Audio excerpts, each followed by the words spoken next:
Welcome to 360 Tamil. இன்னைக்கு இந்த வீடியோல நம்ம எந்த படத்தோட எக்ஸ்பிளனேஷன் பத்தி பார்க்க போறோம்னா மலையாள சினிமால 2007 வெளியான டைம் அப்படின்ற படத்தை பத்தி தான் பார்க்க போறோம். இது ஒரு பக்காவான சஸ்பென்ஸ் த்ரில்லர் படம்னு சொல்லலாம். இந்த படத்துல சுரேஷ் கோபி தான் லீட் ரோல் பண்ணியிருப்பாரு. பத்மபிரியா அதுக்கப்புறம் விமலா ராமன்லாம் இணைஞ்சு நடிச்சிருப்பாங்க. இந்த படத்துல தொடர்ச்சியா கொலைகள் நடந்துகிட்டே இருக்கும். அதை விசாரிக்கிறதுக்காக நம்ம சுரேஷ் கோபி களத்துல இறங்குறாரு. அவர் உண்மையான குற்றவாளியை கண்டுபிடிச்சாரா இல்லையான்னு சொல்ற படம் தான் இந்த படம். கண்டிப்பா இந்த படம் உங்க எல்லாருக்குமே பிடிக்கும் நம்புறேன். எக்ஸ்பிளனேஷனுக்குள்ள போறதுக்கு முன்னாடி வீடியோக்கு ஒரு லைக் போடுங்க. அது மூலியமா இந்த வீடியோ இன்னும் நிறைய பேர்கிட்ட கொண்டு போய் சேர்க்கப்படும். மேற்கொண்டு டைம் வேஸ்ட் பண்ணாம நம்ம நேரடியே எக்ஸ்பிளனேஷனுக்குள்ள போயிடலாம். படத்தோட ஸ்டார்டிங் சீனே கிருஷ்ணன் அப்படின்ற ஒரு மினிஸ்டரை காட்டுறாங்க. அந்த மினிஸ்டர் இருக்காரு பாத்தீங்களா, ஆளுங்களை வச்சு இல்லீகலான சில விஷயங்கள்லாம் பண்ணிட்டு இருக்காரு. அதாவது மக்களுக்கு போக வேண்டிய இடத்தெல்லாம் இவர் பேருக்கு கொண்டு வந்துடுறாரு. இந்த விஷயத்தெல்லாம் இவருக்கே தெரியாம ஒருத்தங்க கவர் பண்ணிட்டு இருக்காங்க. இப்ப இது பெரிய இஷ்யூவா மாறிடுது. கிருஷ்ணன் ஒரு டிவி சேனலுக்கு பேட்டி தராரு. என்னை பத்தி தப்பு தப்பா சொல்லிட்டு இருக்காங்க, அதுல உண்மை கிடையாது, நான் ரொம்ப நேர்மையா என்னோட வேலையை பார்த்துட்டு இருக்கேன், என் நேர்மையை பத்தி மக்களுக்கு தெரியும்ன்ற மாதிரிலாம் சொல்லிட்டு இருக்காரு. அப்ப இந்த டிவி சேனலை சேர்ந்தவங்க இருக்காங்கல்ல, ஒருத்தங்கள கால்ல கனெக்ட் பண்றாங்க. அவங்க பேரு சூசன் அப்படின்றது. அவங்க தான் இவர் பண்ற ஸ்கேமை வெளியே கொண்டு வந்திருப்பாங்க. அவங்கள பொறுத்த வரைக்கும் ரைட்டரு ஆக்டிவிஸ்டா இருப்பாங்க. இவர் இந்த மாதிரிலாம் ஸ்கேம் பண்ணியிருக்காரு, அதுக்கான எவிடன்ஸ்லாம் என்கிட்ட இருக்குன்ற மாதிரி எவிடன்ஸை பத்திலாம் சொல்லிட்டு இருக்காங்க. இவரும் பேட்டியில என்ன பண்றதுன்னு தெரியாம சமாளிச்சு அங்கிருந்து கிளம்பிடுறாரு. ஆக மொத்தத்துல இவர் ஸ்கேம் பண்ணிருக்கிறது உண்மைதான் போல. இப்ப வேற ஒரு ஃப்ரெண்டு கூட பேசிக்கிட்டே இவர் ஷட்டில் கார்க் விளையாடிட்டு இருக்காரு. அவ ரொம்ப என்ன எக்ஸ்போஸ் பண்ணிட்டா, அவளை நான் உயிரோட விட மாட்டேன், சீக்கிரமா கதையை முடிப்பன்ற மாதிரி கோவமா பேசுறாரு. அப்பன்னு பார்த்து இந்த இடத்துல கரண்ட் கட் ஆயிருது. கொஞ்ச நேரம் கழிச்சு கரண்ட் வந்துருது. இப்ப எதிர இருந்த நபர் இருக்கார்ல, இந்த கிருஷ்ணன் எங்க போனாரு அப்படின்ற மாதிரிலாம் யோசிக்கிறாரு. கிருஷ்ணன் சார் எங்க போனீங்கன்ற மாதிரிலாம் தேடி வந்துட்டு இருக்காரு. பார்த்தா கிருஷ்ணன் இருக்கார்ல, ஒரு இடத்துல இறந்து போன மாதிரி இருக்காரு. பாலை யாரோ அவரோட வாயில திணிச்சு வச்சிருக்காங்க. யார் இவரை கொலை பண்ணது அப்படின்ற மாதிரிலாம் இந்த நபர் ஷாக் ஆயிட்டே இங்க இருந்து கிளம்புறாரு. இங்கதான் டைம்னு படத்தோட டைட்டில போடுறாங்க. அப்படியே கட் பண்ணி கேரளாவோட சிஎம் நமக்கு காட்டுறாங்க. இந்த சிஎம் ஒரு விஷயத்தினால ரொம்ப பிரஷரா இருக்காரு. காரணம், அவர் இறந்து போய் 1 மாசம் ஆயிடுச்சு. இருந்தாலும் குற்றவாளியை கண்டுபிடிக்காம இருக்காங்க. எப்பதான் குற்றவாளியை கண்டுபிடிப்ப அப்படின்ற மாதிரி இவர் கோவப்படுறாரு.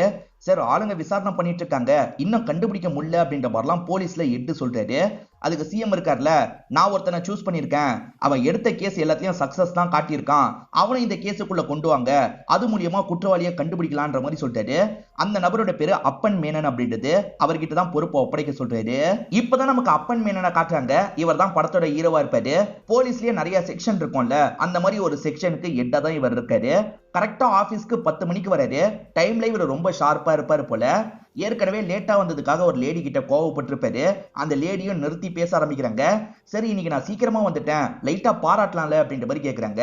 அதுக்கு இவர் இருக்கார்ல, எங்க டைமுக்கு வரதான் உங்களோட வேலையே, அதையாவது நீங்க சரியா செய்யணும், டைமை எல்லாருமே முதல்ல ரெஸ்பெக்ட் பண்ணும், ஏன்னா டைம் ஒன்ஸ் போயிடுச்சுன்னு வச்சுக்கோங்க, திரும்பி அது கிடைக்கவே கிடைக்காதுன்னு டைமை பத்தி நிறைய பேசிட்டு இருக்காரு. இவர் ரொம்ப ஸ்ட்ரிக்டான ஆளுன்னு சொல்ல முடியாது, எல்லார்கிட்டயும் சகஜமா தான் பேசுவாரு. இந்த டைம் விஷயத்துல மட்டும் எல்லாருமே கரெக்டா இருங்கன்ற மாதிரி அட்வைஸ் எல்லாம் பண்ணுவாரு. இவரும் ஷார்ப்பா 10 மணிக்கு தானே வந்திருக்காரு. எப்பவுமே இப்படிதான் வருவார் போல. எல்லாருமே இங்க பேசிக்கிற மாதிரி நமக்கு காட்டுறாங்க. ஆக்சுவலா இவரோட ஒய்ஃபை பொறுத்த வரைக்கும் தமிழ்நாட்டை சேர்ந்தவங்களா இருப்பாங்க. அவங்க பேரு வைகா அப்படின்றது. இப்ப வைகாவும் இவருக்கு கால் பண்ணி பேச ஆரம்பிக்கிறாங்க. இன்னைக்கு நைட்டு குட்டி வந்துரும் நினைக்கிறேன்ற மாதிரி சொல்லிட்டாங்க. நீ எப்ப பிரெக்னன்ட் ஆன, என்கிட்ட ஒரு வார்த்தை கூட சொல்ல அப்படின்ற மாதிரி இவர் கிண்டல் பண்றாரு. நான் இல்லங்க, நம்ம பசுமாடி இன்னைக்கு குட்டி போட வாய்ப்பு இருக்குன்ற மாதிரிலாம் இவங்க சொல்லிட்டு இருக்காங்க. மேற்கொண்டு கொஞ்ச நேரம் இவர்கிட்ட ஜாலியா பேசிட்டு இருக்காங்க. எனக்கு வேலை இருக்கு, அப்புறமா கால் பண்றேன்ற மாதிரி காலை கட் பண்றாங்க. ஹஸ்பண்டை விட்டு பிரிஞ்சு இருக்கிறத நினைச்சு இவங்க ஃபீல் பண்ணிட்டு இருக்காங்க போல. இவங்க அப்பா கூட தான் சேர்ந்து இருக்காங்களா என்னன்றது கிளியரா நமக்கு தெரியல. அப்படியே கட் பண்ணி ஒரு நபரை காட்டுறாங்க. இவர் தான் ஹீரோ கிட்ட அந்த கேஸை எடுத்துக்கணும்னு சொல்றதுக்காக வந்திருக்காரு. ஆனா ஹீரோவோட ஆபீஸ்ல எல்லாருமே தூங்கிட்டு இருக்காங்க. என்ன ஆபீஸ்ல எல்லாருமே தூங்கிட்டு இருக்கீங்கன்ற மாதிரி வெளியே இருக்க நபர்கிட்ட கேக்குறாரு. அதுக்கு அவர் இருக்கார்ல, எங்க பாஸ் தான் சாப்பிட்டதுக்கு அப்புறம் ஒரு 1/2 மணி நேரமாவது தூங்குங்கன்னு சொல்லுவாரு, அந்த 1/2 மணி நேரம் அவரும் தூங்குவாரு, யாரும் டிஸ்டர்ப் பண்ண கூடாதுன்னு சொல்லிட்டாரு. அதெல்லாம் இல்ல, இது முக்கியமான விஷயம், நான் பார்க்கணும்ன்ற மாதிரி இந்த நபர் இருக்கார்ல, அப்பனை பார்க்கறதுக்காக வேகமா ரூம்குள்ள வந்துடுறாரு. அப்பன் நல்லா அசந்து தூங்கிட்டு இருக்காரு. இவர் எழுப்பி விட்டுறாரு. கோவப்பட்ட அப்பன் இருக்கார்ல, வெளியே போங்கன்ற மாதிரி அனுப்பி வச்சிடுறாரு. அந்த லஞ்ச் டைம்லாம் முடிஞ்சதுக்கு அப்புறம் தான் என்ன விஷயம்ன்ற மாதிரி கேட்டு தெரிஞ்சுக்கிறாரு. இப்போ ஒரு டிஐஜியை காட்டுறாங்க. இவர் பேரு அலெக்ஸ் அப்படின்றது. இவர் தான் இவ்வளவு நாள் இந்த கேஸை ஹேண்டில் பண்ணியிருக்காரு போல. என்னாலேயே முடியல, புதுசா வரவன் மட்டும் பண்ணிடுவானா அப்படின்ற மாதிரிலாம் ஃப்ரெண்டு கிட்ட பேசிக்கிட்டே வந்துட்டு இருக்காரு. அப்பதான் அப்பன் இந்த இடத்துல என்ட்ரியை கொடுக்குறாரு. அவர் லஞ்ச் பேக் எல்லாம் கொண்டு வந்திருக்காருல, இதை பாக்குற அலெக்ஸ்க்கு ரொம்ப காமெடியா இருக்கு. இவெல்லாம் இந்த கேஸை முடிப்பானா, கண்டிப்பா முடிக்கவே முடியாதுன்ற மாதிரி சொல்றாரு. லாங்ல இருந்தே ஹீரோக்கு இது கேட்டது போல ஹீரோவும் திரும்பி ஒரு பார்வை பாக்குறாரு. கண்டிப்பா நான் முடிக்கிறேன்ற மாதிரி பார்வையிலேயே சொல்லிட்டு போறாரு. இவரும் முடியாதுன்ற மாதிரி சிரிச்சிட்டு இருக்காரு. டிஜிபி தான் ஹீரோவை வர வச்சிருக்காரு.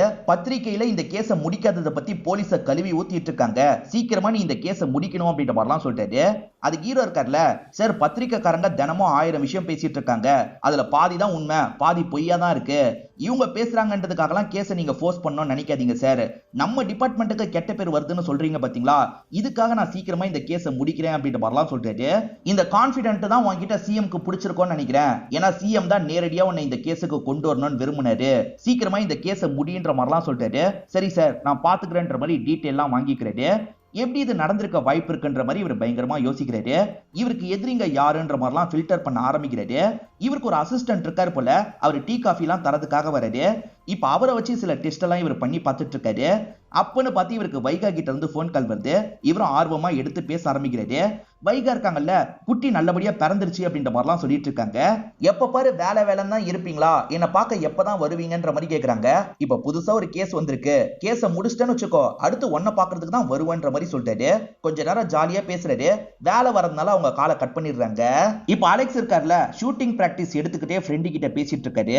இவர் சரியா ஷூட் பண்ணல, நிறைய குறி மிஸ் ஆன மாதிரி தான் இருக்கு. அந்த பேப்பர் ஒரு வாட்டி பாத்துக்கிறாரு. மேற்கொண்டு ஹீரோவை பத்தி தான் குறை சொல்ற மாதிரி பேசிட்டு இருக்காரு. அவனுக்கு நான் அசிஸ்டண்டா இருக்கணுமா, நினைச்சாலே கடுப்பா இருக்குன்ற மாதிரிலாம் புலம்பிட்டு இருக்காரு. அப்பன்னு பார்த்து ஹீரோ இந்த இடத்துக்கு வந்துடுறாரு. ஹீரோ ரொம்ப சகஜமா அலெக்ஸ் கிட்ட பேசுறாரு. நீங்க ஹெல்ப் பண்ணா சீக்கிரமா குற்றவாளியை கண்டுபிடிச்சிடலாம்னு சொல்றாரு. ஆனா அலெக்ஸுக்கு தான் ஹீரோ மேல கோபம் இருக்குல்ல. அந்த இடத்துல ஒரு சின்ன எவிடன்ஸை கூட கில்லர் விட்டு போல. ஒரு மாசமா நானும் ஏதாவது சின்ன எவிடன்ஸ் கிடைக்குமான்னு ட்ரை பண்ணேன், ஒண்ணுமே கிடைக்கல, ஒன்னால முடியுமான்ற மாதிரி கொஞ்சம் இன்டைரக்டா அட்டாக் பண்றாரு. அதுக்கு ஹீரோ இருக்கார்ல, சட்டுன்னு கன்னை வாங்குறாரு. அந்த இடத்துல குறி பார்த்து ஷூட் பண்றாரு. ஹீரோ ஷூட் பண்ண எல்லாமே கரெக்டா பட்டிருக்கும். நீங்க கொஞ்சம் டென்ஷன் ஆனீங்கல்ல, அதனால தான் குறி மிஸ் ஆயிருச்சு.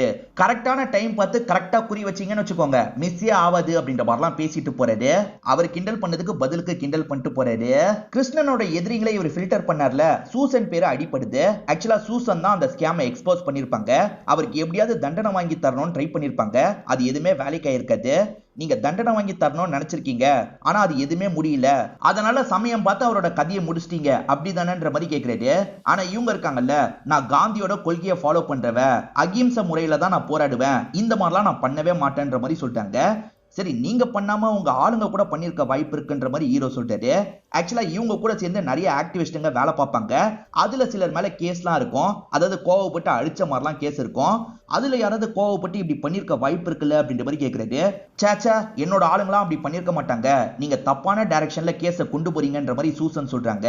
நான் தப்பான டைரக்ஷன்ல கொண்டு போறேன்னா கரெக்டான டைரக்ஷன்ல கொண்டு போறேன்னா நீங்க போக போக தெரிஞ்சுப்பீங்க அப்படின்ற மாதிரி சொல்றாரு. ஆக்சுவலா இவங்க எழுதின ஒரு புக்கை ரீசெண்டா தான் படிச்சிருப்பாரு. உங்க ரைட்டிங் நல்லா இருக்குன்னு சொல்லிட்டாரு. அவங்களும் நன்றி சொல்லிட்டு இங்க இருந்து கிளம்பிடுறாங்க.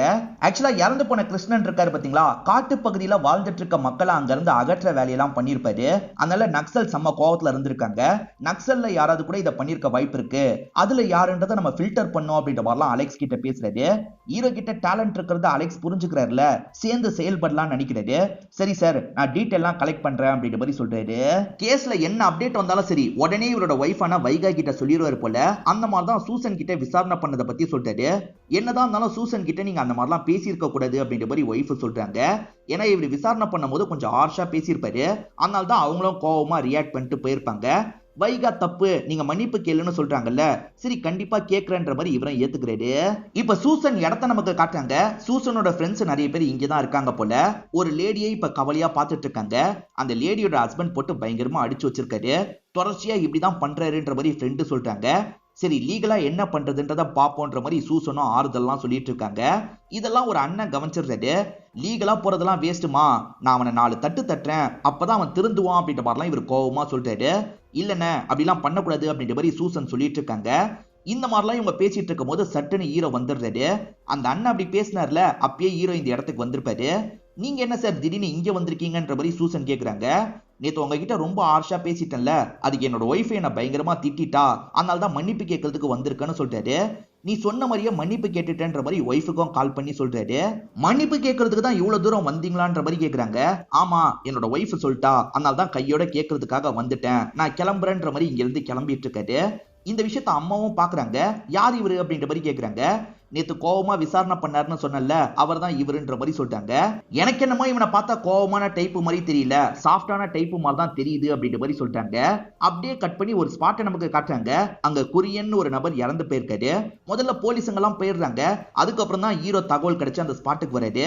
ஆக்சுவலா இந்த குரியன் இருக்கார்ல, கிருஷ்ணனோட ஃப்ரெண்டா இருப்பாரு. இவரும் ஒரு பொலிட்டீஷியன் தான். கிருஷ்ணன் எப்படி கொடூரமா கொல்லப்பட்டாரோ அதே மாதிரிதான் குரியனோ கொடூரமா கொல்லப்பட்டிருக்காரு. கண்டிப்பா இந்த ரெண்டு கொலையும் ஒருத்தன் தான் பண்ணிருக்கான்ற மாதிரி இவங்க யோசிக்கிறாங்க. அடுத்த டார்கெட் யாரா இருக்க வாய்ப்பு இருக்குன்ற மாதிரி இவங்களுக்குள்ள டிஸ்கஸ் பண்ணிட்டு இருக்காங்க. ஆக்சுவலா இவங்க ரெண்டு பேருக்கு வேற ஒரு ஃப்ரெண்ட் இருப்பாரு. அந்த ஃப்ரெண்டு பேரு வக்கச்சன் அப்படின்றது. வக்கச்சன் கூட அடுத்த டார்கெட்டா இருக்க வாய்ப்பு இருக்கு. அந்த வக்கச்சனை நம்ம க்ளோஸா வாட்ச் பண்ணோம். வக்கச்சனை யாராவது அட்டாக் பண்ண வந்தாங்கன்னா அவன் தான் நம்ம தேடிட்டு இருக்க நபரா இருக்க வாய்ப்பு இருக்கு. உடனே அவனை அமைக்கிடணும் அப்படின்ற மாதிரி சொல்லிட்டாரு. மத்தவங்களும் இந்த பிளானுக்கு ஏத்துக்கிறாங்க. அதனால வக்கச்சனை இவங்க க்ளோஸா வாட்ச் பண்ண ஆரம்பிக்கிறாங்க.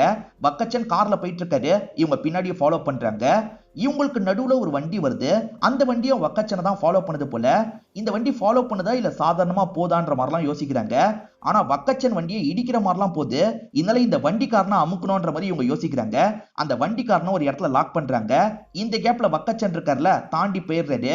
அந்த வண்டிக்காரனும் லாக் பண்ணனால தப்பிச்சு ஓடணும்ன்ற மாதிரி ஓடுறான். அவன் ஒரு சாமியார் கெட்டப்ல தான் இருக்கான். வண்டி மாட்டிக்கிச்சுன்னா அவன் இறங்கி ஓடி இருப்பான். இவங்களுமே வண்டியை செக் பண்றாங்க. பார்த்தா வண்டியில நிறைய போட்டோஸ் இருக்கு. ஆக்சுவலா குரியனு கிருஷ்ணனு கொல்லப்பட்ட மாதிரி அவர் வரைஞ்சிருக்காரு. அடுத்ததா வக்கச்சனை கொல்ற மாதிரி வரைஞ்சிருக்காரு. சோ இவன் தான் கொலை பண்ணிட்டு இருக்கான்றதை இவங்க புரிஞ்சுக்கிறாங்க. அந்த சாமியார் துரத்துறது தெரிஞ்சுதான் வக்கச்சன் தப்பிச்சு போயிருப்பாரு. வக்கச்சனை வீட்டுல போய் பார்க்கலான்ற மாதிரி இவங்க எல்லாருமே கிளம்பி வீட்டுக்கு வந்துடுறாங்க. அந்த சாமியாரை பத்தி இவர்கிட்ட கேட்கலாம்னு நினைச்சிருப்பாங்க. ஆனா வக்கச்சன் வீட்டுல கொடூரமா கொலை செய்யப்பட்டிருக்காரு. அந்த தப்பிச்ச சாமியார் தான் இந்த விஷயத்த பண்ணிருக்க வாய்ப்பு இருக்குன்ற மாதிரி யோசிக்கிறாங்க. ஆக்சுவலா இங்க நக்சல் நடமாட்டம் நிறைய இருக்குல்ல, அதுல யாரோ தான் இதுல சம்பந்தப்பட்டிருக்காங்கன்னு நினைக்கிறேன். அந்த டீடைல் வேணும்ன்ற மாதிரி ஹீரோ கேக்குறாரு. நம்ம போலீஸ் ரெக்கார்டை விட அந்த சூசன் கிட்ட தான் நிறைய ரெக்கார்ட் இருக்குன்ற மாதிரி இவர் சொல்லிட்டாரு. சரி சூசனை போய் பார்ப்போன்ற மாதிரி சூசனை பார்க்கறதுக்காக வந்துடுறாங்க. அவங்க சேகரிச்சு வச்சிருக்கிறதுல சில நக்சலோட போட்டோவெல்லாம் காட்டுறாங்க. இவரா பாருங்கன்ற மாதிரி தான் காட்டுறாங்க. இவங்க பார்த்த சாமியாரோட முகத்தை வரைஞ்சு வச்சிருக்காங்க. எதுவுமே மேட்ச் ஆக மாட்டேங்குது. இல்லன்ற மாதிரி சொல்லிட்டு இருக்காங்க. அப்பதான் சூசனுக்கு அம்மா காஃபி எல்லாம் தரதுக்காக வந்திருக்காங்க. அந்த அம்மா இருக்காங்கல்ல, எதர்ச்சியே இவங்க வச்சிருக்க போட்டோவை பார்த்துடுறாங்க. இது துர்கதாசன் ஆச்சே அப்படின்ற மாதிரி சொல்றாங்க. இந்த நபரை உங்களுக்கு தெரியுமா, இந்த நபரை பத்தி சொல்லுங்கன்ற மாதிரிலாம் கேக்குறாங்க. 10 வருஷத்துக்கு முன்னாடிலாம் நக்சல் மாதிரி தான் இவன் செயல்பட்டான். அதுக்கப்புறம் கடவுள் நம்பிக்கை ரொம்ப அதிகமாயிருச்சு. அப்பத்துல இருந்து கோயில் குளம் தான் சுத்திட்டு இருந்தான். ரொம்பவே மாறிட்டான். நீங்க நினைக்கிற மாதிரி இவன் தப்புலாம் பண்ணிருக்க வாய்ப்பு இல்ல அப்படின்ற மாதிரி சொல்லிட்டாங்க. இல்ல, இன்னமும் இவன் நக்சல் மாதிரி தான் செயல்பட்டு இருக்கான். இவன் தான் நடந்த கொலைக்கெல்லாம் காரணம் அப்படின்ற மாதிரி ஹீரோவும் டீமும் சொல்றாங்க. நாங்க உடனே கிளம்பணும்ன்ற மாதிரி வேகமா கிளம்புறாங்க. துர்கதாசனுக்கு ஒரு தங்கச்சி இருக்கிறது தான் அம்மா சொல்லியிருப்பாங்க. அந்த தங்கச்சி கிட்ட தான் விசாரிக்கிறதுக்காக வந்திருக்காங்க. அன்னை இப்பெல்லாம் வீட்டு பக்கமே வரது இல்லைன்ற மாதிரி அந்த தங்கச்சி சொல்றாங்க. சரி எங்க இருக்க வாய்ப்பு இருக்குன்னு தெரியுமான்னு கேக்குறாங்க. அதுவும் தெரியாதுன்ற மாதிரி இந்த தங்கச்சி சொல்றாங்க. இப்ப டீ காஃபி எல்லாம் எடுத்துட்டு வரதுக்காக உள்ள போறாங்க. அப்ப தங்கச்சி ஹஸ்பண்ட் இருக்கார்ல, அவன் எப்பவுமே இந்த காட்டு பகுதியில தான் இருப்பான், மாட்டி விடக்கூடாதுன்றதுக்காக தான் இவ சொல்லல அப்படின்ற மாதிரி சொல்லிட்டாரு. சோ இவங்களுக்கு காட்டு பகுதியில இருக்க இன்ஃபர்மேஷன் கிடைச்சது இல்ல, போய் அமுக்கணும்ன்ற மாதிரி அந்த பகுதியை நோக்கி வந்துட்டு இருக்காங்க. இப்ப அலெக்ஸ் பொறுமையா ஒரு இடத்துக்கு போயிட்டு இருக்காரு.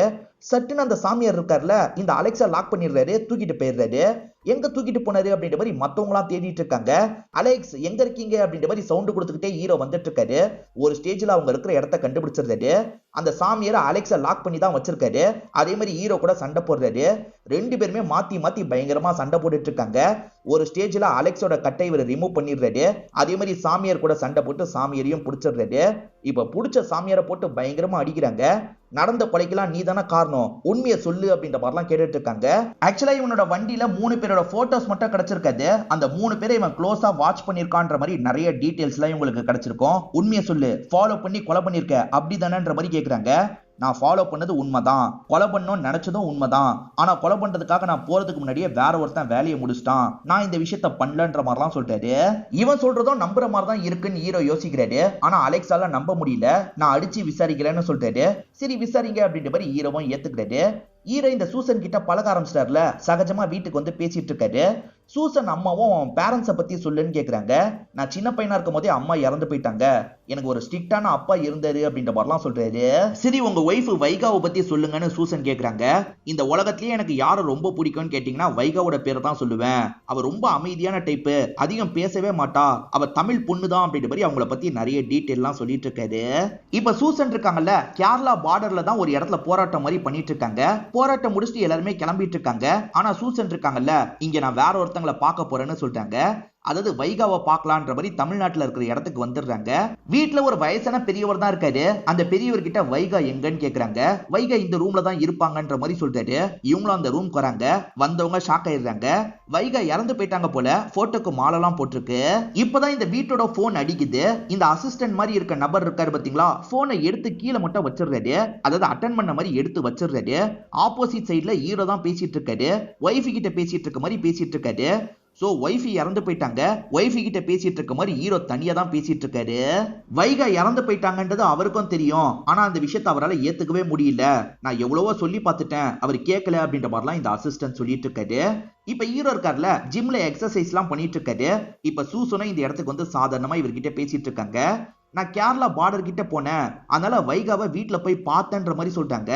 இதை கேட்டோன்னே இவர் பயங்கரமா ஷாக் ஆயிடுறாரு. எதுவுமே பேசாம இங்க இருந்து நடந்து கிளம்பலாம்னு நினைக்கிறாரு.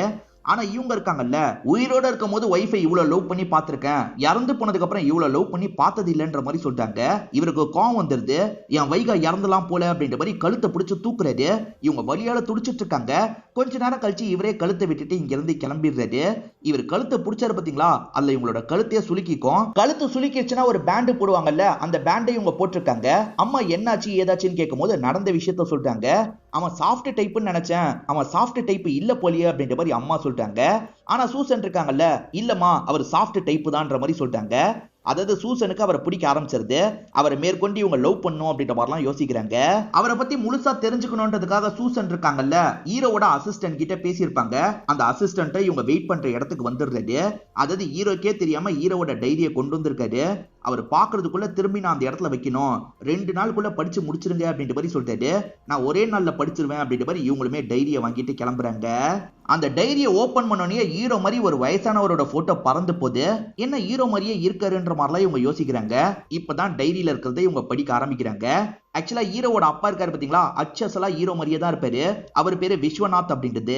ஹீரோ பிறக்கும் போதே ஹீரோவோட அம்மா இறந்து போயிருப்பாங்க. விஸ்வநாத் தான் ஹீரோவை வளர்க்குறாரு. ஹீரோவை ரொம்ப ஸ்ட்ரிக்டா தான் வளர்ப்பாரு. இந்த டைம் நீ எந்திரிச்சிடணும், இந்த மாதிரி சண்டை பிராக்டிஸ் எல்லாம் தினமும் எடுக்கணும் அப்படின்ற மாதிரி பயங்கரமா பையனை ஸ்ட்ரிக்டா வளர்க்குறாரு. இந்த விஸ்வநாத்தை பொறுத்த வரைக்கும் போலீஸ் ஆபீசரா இருப்பாரு. நீயும் போலீஸ் ஆபீசரா தான் மாறணும் அப்படின்ற மாதிரிலாம் சொல்லிட்டு இருக்காரு. பையன் டைய ஒழுங்கா கட்டலன்னு வச்சுக்கோங்களேன், இவர் இழுத்து கட்டி விடுவாரு. அதே மாதிரி சாப்பிடுறது இப்படிதான் சாப்பிடணும் அப்படின்ற மாதிரிலாம் சொல்லி தருவாரு. அப்பாவை பார்த்தாலே ஹீரோ ரொம்ப பயப்படுவாருன்ற மாதிரி நமக்கு காட்டுறாங்க. நான் ஸ்கூலுக்கு போற வழியில தான் வைகாவை பாப்பன்ற மாதிரி எழுதியிருக்காரு. ஆக்சுவலா வைகாவோட அப்பா பூக்கடை தான் வச்சிருப்பாரு.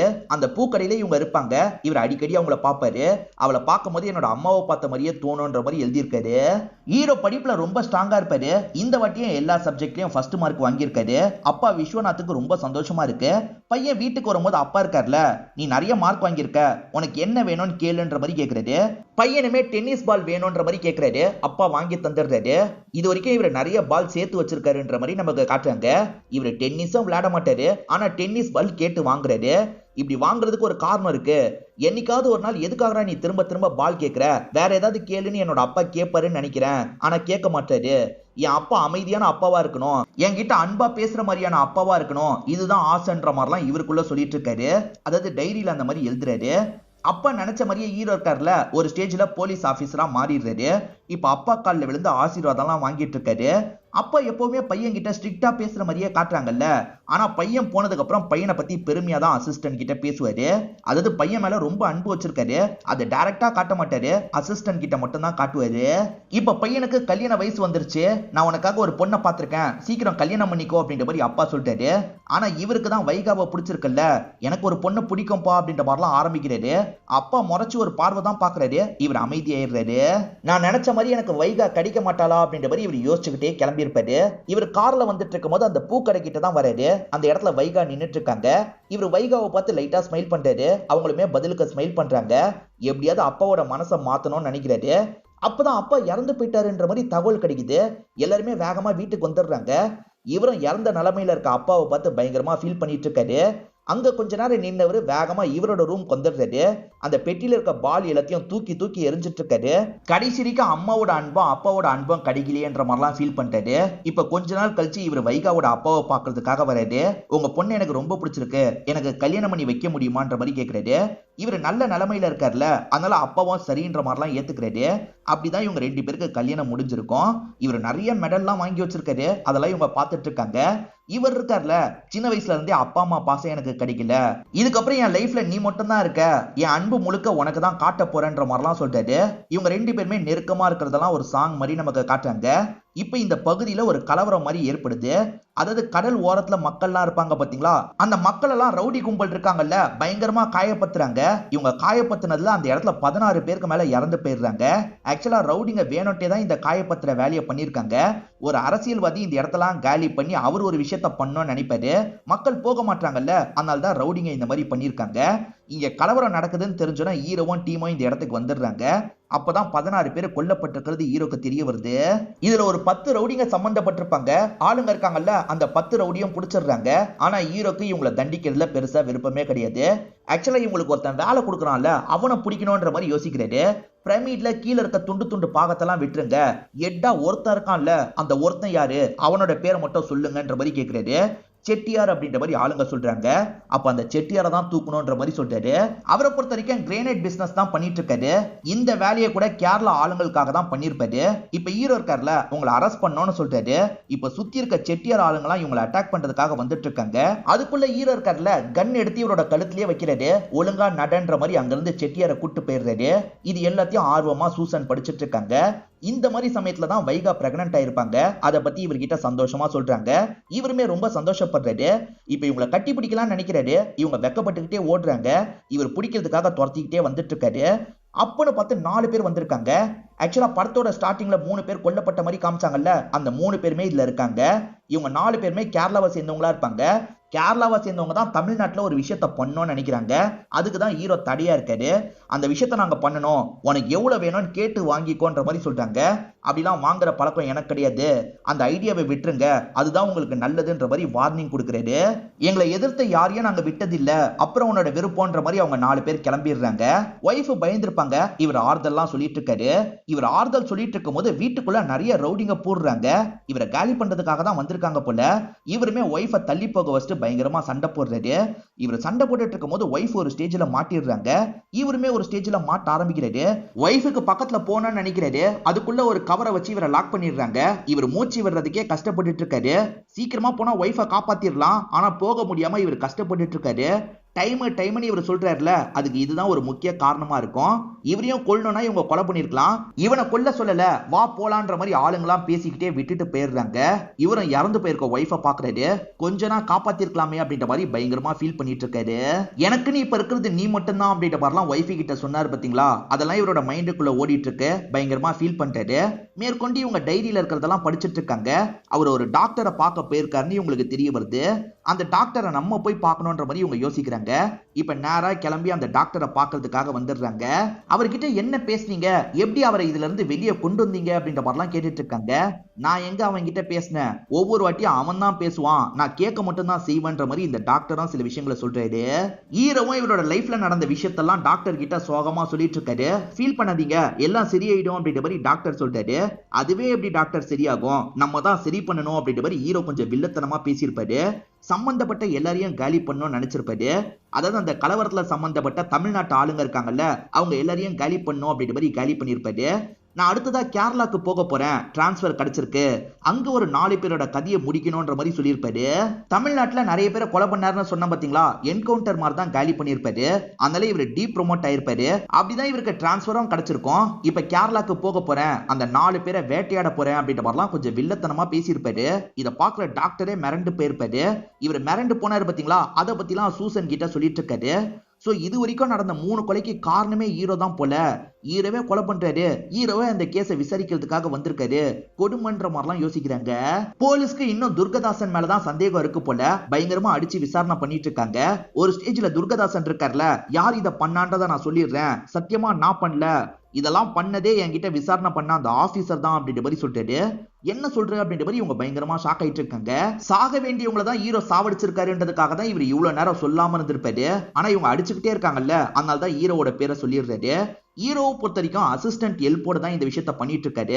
அசிஸ்டன்ட் உட்கார்ந்த இடத்துல இருந்து சில ஹெல்ப் எல்லாம் பண்ணுவாரு போல, அந்த மாதிரி சில ஹெல்ப் எல்லாம் இவர் பண்ணிட்டு இருக்காரு. அந்த துர்கதாசன் சொல்லிட்டான்னு நம்ப முடியாதுல்ல, அதனால அலெக்ஸும் ஹீரோ கிட்ட பேசுறதுக்காக இடத்துக்கு வந்திருக்காரு. ஆனா ஹீரோ இல்லன்னு தெரிய வருது. சரி தேடி பார்ப்போம் தேடி பாக்குறாரு. பார்த்தா அந்த 4 பேரை பத்தி ஹீரோ நிறைய கலெக்ட் பண்ணி வச்சிருக்கிறது இவருக்கு தெரிய வருது. இப்ப போன் கால் வருது, அசிஸ்டன்ட் எடுக்க போறாரு. நான் எடுக்கிறேன்ற மாதிரி இவர் வந்து எடுக்கிறாரு. எதிர ஹீரோ தான் பேசுறாரு. நடந்த கொலைக்கெல்லாம் நீ தான் காரணம்ன்றது தெரிஞ்சிருச்சு, ஒழுங்கா எங்க இருந்தாலும் சரண்டர் ஆகு அப்படின்ற மாதிரி அலெக்ஸ் சொல்றாரு. 4வது ஆளையும் கொலை பண்ணிட்டு தான் சரண்டர் ஆவேன் அப்படின்ற மாதிரி இவரு சொல்றாரு. ஹீரோ சூசனோட வீட்டுக்கு போயிருக்க வாய்ப்பு இருக்குல்ல, அதனால சூசனோட வீட்டுக்கு வந்துடுறாரு. சூசன் கோவப்படுறாங்க. ஹீரோ எப்படி இங்க இருப்பாருன்ற மாதிரி நீங்க நினைக்கிறீங்க? நான் காந்தி கொள்கையை ஃபாலோ பண்றவன், ஹீரோலாம் இந்த இடத்துல இல்ல, வந்தா நான் மாட்டி விடுறேன், கிளம்புங்க அப்படின்ற மாதிரிலாம் சொல்றாங்க. இவருமே நம்பி இங்க இருந்து கிளம்பிடுறாரு. இவர் கிளம்பி போனதுக்கு அப்புறம் ஹீரோயின் இருக்காங்கல்ல, அம்மா ஒரு பார்வை பாக்குறாங்க. ஆக்சுவலா ஹீரோ கொஞ்ச நேரத்துக்கு முன்னாடி இந்த வீட்டுல ஒளியறதுக்காக வந்திருப்பாரு. ஆனா சூசன் இதுக்கு ஏத்துக்க மாட்டாங்க. என்னதான் உங்களுக்கு நடந்திருந்தாலும் சரி, நீங்க பண்ணது தப்பு தான், உங்களெல்லாம் நான் ஒளிய வைக்க மாட்டேன், உங்களை போலீஸ் கிட்ட மாட்டி விடுவேன்ற மாதிரிலாம் சொல்றாங்க. ஹீரோ இவர் பக்கத்துல இருக்க நியாயத்தெல்லாம் கோவமா பேசிட்டு இருக்காரு. அம்மா இருக்காங்கல்ல, அம்மாவும் ஹீரோக்கு தான் சப்போர்ட் பண்றாங்க. அம்மா தான் ஹீரோனோட மனசை கடைசியில மாத்திருக்காங்க. ஹீரோ இன்னமும் இவங்க வீட்டுல தான் ஒளிஞ்சிட்டு இருக்காரு. அந்த 4 பேர்ல 4வது ஆளோட பேரு மூர்த்தி அப்படின்றது. மூர்த்தியும் அசிஸ்டன்ட்டும் வாக்கிங் மாதிரி தான் நடந்து போயிட்டு இருக்காங்க. அலெக்ஸும் டீமும் இந்த இடத்துக்கு வந்துடுறாங்க. உங்க உயிருக்கு ஆபத்து இருக்கு, நாங்க பாதுகாப்பு தரோன்ற மாதிரி சொல்றாங்க. யாரோட பாதுகாப்பும் தேவையில்லை, நீ கிளம்புன்ற மாதிரிலாம் மூர்த்தி சொல்லிடுறாரு. மூர்த்திக்கு அசிஸ்டன்ட்டே போதுன்ற மாதிரி நினைக்கிறாரு. திடீர்னு பார்த்தா நடந்து வந்துட்டு இருந்த அசிஸ்டன்ட் காணாம போயிடுறாரு. இவன் எங்க போனான்னு பார்த்தா ஹீரோ தான் அந்த அசிஸ்டன்ட் கதையை முடிச்சிருக்காரு போல. இப்ப ஹீரோ நேரடியாவே மூர்த்தியை பாக்குறதுக்காக வந்துடுறாரு. மூர்த்திக்கு பயம் வந்து வேகமா ஓட பாக்குறாரு. இப்ப 2 பேருமே சண்டைலாம் போட்டுட்டு இருக்காங்க. இவர் மூர்த்தியை போட்டு பயங்கரமா அடிக்கிறாரு. ஒரு ஸ்டேஜ்ல மூர்த்தியோட கதையை முடிக்கலாம்னு நினைக்கிறாரு. அவசரப்பட்டு என்ன சாவடிச்சிடாத, இது எல்லாத்தையும் நாங்க கோஷின்ற ஒரு நபருக்காக தான் பண்ணோம், அவன் கிட்ட காசு வாங்கி தான் இந்த விஷயத்த பண்ணோன்ற மாதிரிலாம் சொல்லிட்டாரு. கோஷியை பொறுத்த வரைக்கும் பெரிய பிசினஸ் மேனா இருப்பாரு. அந்த கடல் பகுதி மட்டும் அவருக்கு கிடைச்சதுன்னா அதை வச்சு நிறைய பண்ண முடியும், அதுக்காக தான் இவ்வளவு விஷயமும் பண்ணிருப்பாரு. இப்பதான் நமக்கு அந்த கோஷின்ற நபரை காட்டுறாங்க. ஏறக்குறைய இப்பதான் லீகலா அந்த கடல் பகுதி இவருக்கு கிடைச்சிருக்கு. மக்கள் எல்லாம் ஏமாத்தி தான் இந்த இடத்த வாங்கியிருக்காரு.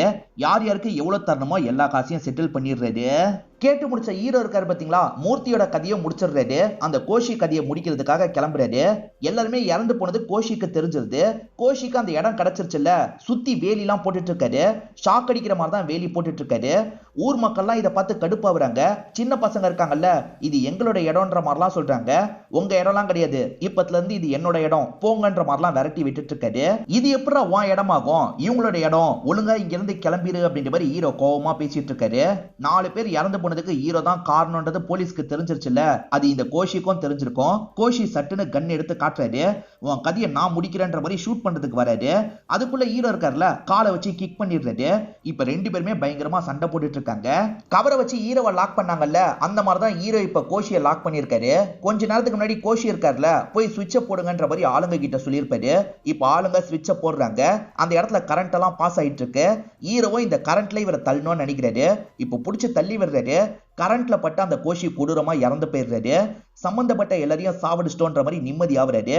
ஆக்சுவலா சூசன் ஒரு ரேபிஸ்டுக்கு எதிராக நிறைய போராட்டம்லாம் பண்ணிருப்பாங்க. ஆனா இப்ப சூசனும் ஆளுங்களும் சேர்ந்த மாதிரி அந்த ரேபிஸ்ட துரத்திட்டு வராங்க.